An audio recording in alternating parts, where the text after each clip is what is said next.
नमस्कार विद्यार्थी मित्रांनो. इयत्ता 10वीच्या विद्यार्थ्यांसाठी आपण सायन्स आणि मॅथमॅटिक्स या विषयांची जी काही इम्पॉर्टंट क्वेश्चन सिरीज सुरू केलेली आहे त्यामधील आजचा टॉपिक आहे सायन्स 1 पार्टमधील, तो म्हणजे हीट हा चॅप्टर. आता हीट हा जो चॅप्टर आहे मुलांनो, हा आपल्याला बोर्ड एक्झामिनेशनला त्या ठिकाणी 5 मार्क देणार आहे. आत्तापर्यंतचं जर आपण ॲनालिसिस केलं या चॅप्टरचं, तर या चॅप्टरवरती कोणताही क्वेश्चन अवघड आलेला नाही. म्हणजे हे 5 पैकी 5 मार्क सर्व विद्यार्थ्यांना त्या ठिकाणी मिळणार आहेत. फक्त मी जे तुम्हाला इम्पॉर्टंट क्वेश्चन सांगेल तेच क्वेश्चन तुम्ही सर्वांनी व्यवस्थितपणे प्रिपेअर करायचे आहेत. ओके. आता यामध्ये जर बघितलं मुलांनो, तर ते म्हणजे पहिला पॉईंट आहे लॅटंट हीट. आता जर आपण लॅटंट हीटबद्दल बोललं तर लॅटंट हीटमध्ये लॅटंट हीटची डेफिनेशन महत्त्वाची आहे. त्याचप्रमाणे latent heat of fusion, latent heat of vaporisation अशा 2 डेफिनेशन्स. त्यानंतर specific latent heat of fusion आणि specific latent heat of vaporisation, अजून या 2 डेफिनेशन्स. या डेफिनेशनमध्ये अगदी डेफिनेशन लिहित असताना थोडासा मायनर डिफरन्स आहे, तो तुम्ही व्यवस्थित बघून घ्या. आणि डेफिनेशन या 5च्या 5 पण डेफिनेशन त्या ठिकाणी तुम्ही सर्वांनी व्यवस्थितपणे प्रिपेअर करा. अत्यंत महत्त्वाचा असा हा पॉईंट या ठिकाणी आहे. त्यानंतर मुलांनो, टेम्परेचर व्हर्सेस टाईम जो ग्राफ आहे सर्वांनी करायचा आहे. अत्यंत महत्त्वाचा आहे, पेपरला खूप वेळा पडलेला आहे. आता आपण ते या स्लाईडमध्ये डिस्कशन करत असताना पुढं गेल्यानंतर मी तुम्हाला काही क्वेश्चन्स प्रिव्हियस इयरचे सांगणार आहे आणि त्या क्वेश्चन्सवरून तुम्हाला परत अंदाज येईलच की या ठिकाणी हा पॉईंट किती महत्त्वाचा आहे ते. ठीक आहे, ओके, चला पुढं. नंतर आहे मुलांनो anomalous behaviour of water, one of the most important point. याच्यावरती रिझन पण पडतं, एक्सप्लेनेशन पण पडतं.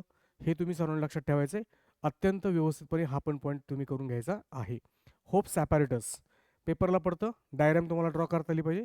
कधी कधी पेपरमध्ये डायग्राम पण देतात आणि त्याला अनुसरून आपल्याला 4-5 क्वेश्चन त्या ठिकाणी देतात आणि त्या क्वेश्चनचं आन्सर हे सिंगल आन्सर म्हणजे सिंगल सेंटेन्स आन्सर असतं. क्लिअर आहे सर्वांना? ठीक आहे. चला पुढं. कधी कधी आपल्याला होप्स ॲपॅरेटसची डायग्रामसुद्धा पेपरला ड्रॉ करायला पडते. नंतरचा पॉईंट आहे मुलांनो, ह्युमिडिटी म्हणजे काय, डेफिनेशन सर्वांनी करा. रिलेटिव्ह ह्युमिडिटी म्हणजे काय, व्यवस्थित करून ठेवा. ड्यू पॉईंट म्हणजे काय, व्यवस्थित करून ठेवायचं आहे. या 3 डेफिनेशन. रिलेटिव्ह ह्युमिडिटीची कंडिशनसुद्धा आपल्याला पाठ करायची आहे. क्वेश्चन कसा येतो ते तुम्हाला मी पुढे गेल्यानंतर दाखवणार आहे. हीट एक्सचेंज प्रिन्सिपल, कधी कधी आपल्याला हे हीट एक्सचेंज प्रिन्सिपलची डायग्राम येते आणि साईडला 3 सब क्वेश्चन्स किंवा 5 सब क्वेश्चन्स येतात. कधी एक पॅरेग्राफ येतो आणि त्याच्यावरून आपण 5 सब क्वेश्चन्स असतात. तर ते तुम्हाला मी दाखवणार आहे पुढे गेल्यानंतर.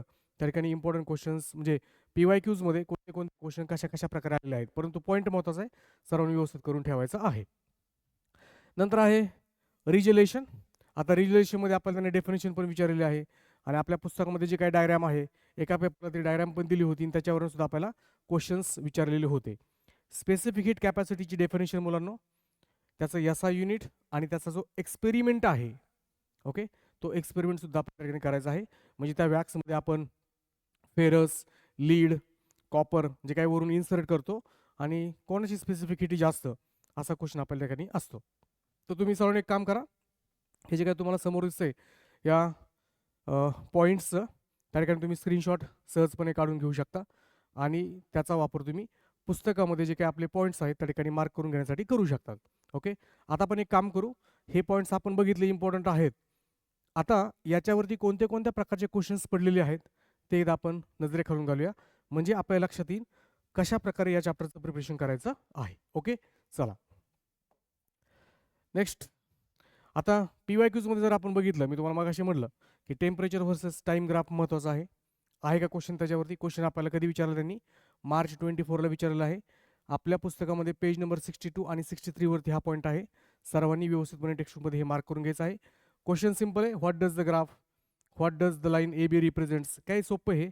ओके, तुम्ही सर्वांनी त्या ठिकाणी प्रिपरेशन आपल्या वहीमधनं करायचं आहे. BC काय रिप्रेझेंट करून वगैरे एकदम इझी पॉईंट्स आहेत, राईट. ओके, चला पुढं. त्यानंतर मुलांनो, हे आपल्याला रेग्युलेशन्स तुम्हाला मी मगाशी बोललो की कोणता फिनॉमिना विचारला आहे, त्यांनी सांगितले तो फिनॉमिना आम्हाला सांगा आणि define the above phenomena. Regulation किंवा रिजलेशन असं म्हणतात, त्याची डेफिनेशन पण विचारली आणि त्याचं नाव पण विचारलेलं आहे. सिंपल क्वेश्चन आहे. हातातले 2 मार्क आहेत, 2024ला पडले, पेज नंबर 64 वरती आहे. Next point. आता पुढे जर बघितलं आपण, explain the role of anomalous behaviour of water. Very important, तुम्हाला म्हटलं होतं मी, एक्सप्लेनेशन पण पडतं आणि हेच आपल्याला रिझनच्या फॉर्ममध्ये पण पडतं. Okay, explain the role of anomalous behaviour of water in preserving aquatic life in a cold climate. Very important point सर्वांनी व्यवस्थित करून ठेवायचा आहे. जुलै 24ला विचारलेलं आहे, पेज नंबर 66 आहे, प्रिपेअर करून ठेवा. ओके, हे सुद्धा परत होप्स ॲपॅरेटस. कधी कधी आपल्याला पेपरमध्ये ही डायग्राम विचारतात, कधी कधी हे साईडला असे क्वेश्चन्स विचारतात, राईट. त्यामुळे तुम्हाला ते व्यवस्थित सांगता आलं पाहिजे. Name the apparatus. आता which phenomena is studied with the help of this apparatus सांगता आलं पाहिजे सर्वांना. सिम्पल आहे. ओके, व्यवस्थित बघून घ्या.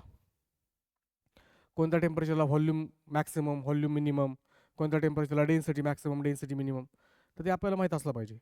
Draw neat label diagram. March 22ला पडलेला आहे हा प्रश्न होप्स ॲपॅरेटसवरती. Next point.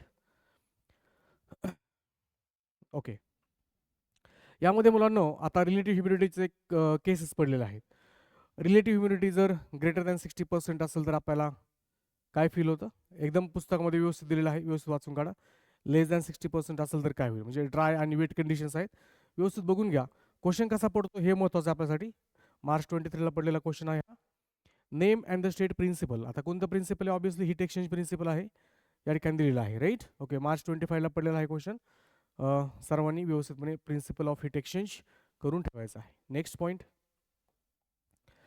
यामध्ये जर बघितलं तर स्पेसिफिक हीट कॅपॅसिटीवरती हा जो एक्सपेरिमेंट आहे, कधी कधी पेपरमध्ये आपल्याला स्पेसिफिक हीट कॅपॅसिटीवरती सुद्धा क्वेश्चन किंवा डेफिनेशन पडते. आणि कधी कधी हा एक्सपेरिमेंट तर काय प्रत्येक वेळेस सारख्याने आपल्याला पडतोच. मार्च 23ला पडलेला हा क्वेश्चन आहे. Which element has maximum specific heat capacity. आपल्याला माहीत आहे सर्वांना काय, जो इलेमेंट एकदम डीपमध्ये काही डीपली जाईल तो तुमचा स्पेसिफिक हीट कॅपॅसिटी त्याची जास्त असते. ओके, मग कमी कोणा जास्त आहे? Lead. Specific heat of an object definition त्यांनी आपल्याला विचारलेलं आहे. तर हे सर्व पॉईंट्स आपल्या टेक्स्टबुकमध्ये मार्क करून घ्या. ओके, न्यूमेरिकल टेक्स्टबुकमधला आहे हा पहिलाच सॉल्ड एक्झाम्पल आहे 69 पेजवरती. अत्यंत महत्त्वाचं न्यूमेरिकल आहे आणि अत्यंत सोपं न्यूमेरिकल आहे. ठीक आहे, मार्च 20ला पण पडलेला आहे. How much heat energy is necessary to raise the temperature of 10 kg. अगदी तशाच प्रकारचा क्वेश्चन त्या ऑगस्ट 22ला पडलेला आहे. अगदी तशाच प्रकारचा क्वेश्चन आहे, तुम्ही सॉल्व्ह करू शकतात. Very easy question. नेक्स्ट. आता हा एक क्वेश्चन आहे बघा, पेज नंबर तर आपल्या पुस्तकामध्ये सॉल्व्ड एक्झाम्पल नंबर 2 आहे. व्हेरी सिम्पल क्वेश्चन, सर्वांनी प्रिपेअर करा, व्यवस्थित बघून घ्या. लक्षात सर्वांच्या क्लिअर? ठीक आहे. ओके, म्हणजे प्रिन्सिपल ऑफ हीट एक्सचेंजवरतीच हा क्वेश्चन त्या ठिकाणी आहे. डिसेंबर 20ला पडलेला क्वेश्चन आहे. सगळा काय डेटा त्या ठिकाणी तुम्हाला दिलेला आहे.